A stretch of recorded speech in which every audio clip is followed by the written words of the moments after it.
आजू आनंद भेल बाबा के कुल हो। आजू आनंद भेल, आजू आनंद भेल नाना के कुल हो। आजू आनंद भेले कथी के रमाड़ाबा, कथी के रखंभा, कथी के रमाड़ाबा, कथी के रखंभा,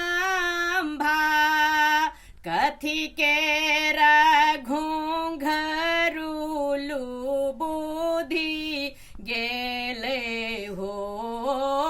आजू आनंद भेल, कथी के घुंघरूलू बुद्धि गेले हो। आजू आनंद भेल, आजू आनंद भेल बाबा के कुल हो। आजू आनंद भेल सोना के रमाड़ाबा, रूपा के रखंभा, सोना के रमाड़ाबा, रूपा के रखंभा, हीरा मोती घुंघरूलू बुद्धि गेले हो। आजू आनंद भेल, हीरा मोती घुंघरूलू बुद्धि गेले हो।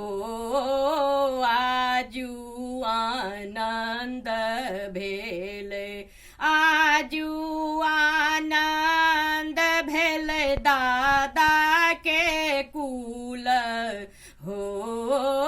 आजू आनंद भेल ओही मड़बा बैसला बाबा से बड़का बाबा। ओही मड़बा बैसला बाबा से बड़का बाबा। जंघा जोड़ी आई हा बदादी हो। आजू आनंद भेल, जंघा जोड़ी आई हा बदादी हो।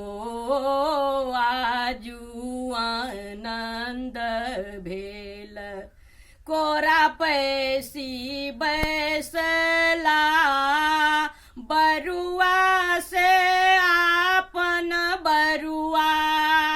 कोरा चढ़ी बैसला बरुआ से दुलरुआ बरुआ। दिया बाबा लाल जनउआ हो।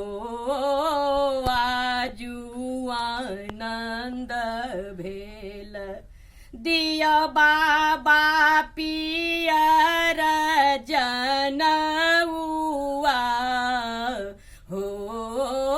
आजू आनंद भेल, आजू आनंद भेल नाना के कुल हो। आजू आनंद भेल, ओही मड़बा बैसला नाना से आपन नाना।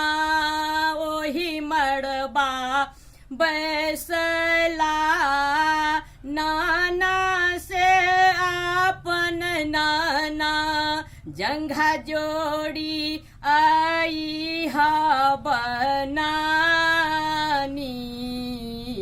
हो आजू आनंद भेल जंघा जोड़ी आई हा बनानी हो आजू आनंद भेल कोरा पैसी बैसला बरुआ से नाती बरुआ कोरा चढ़ी बैसला बरुआ से नाती बरुआ दिया नाना पियर पीतांबर हो आजू आनंद भेल दिया बाबा कान कुंडल हो आजू आनंद भेल दिया बाबा ब्राह्मण बनाई हो आजू आनंद भेल आजू आनंद भेल आपन कुल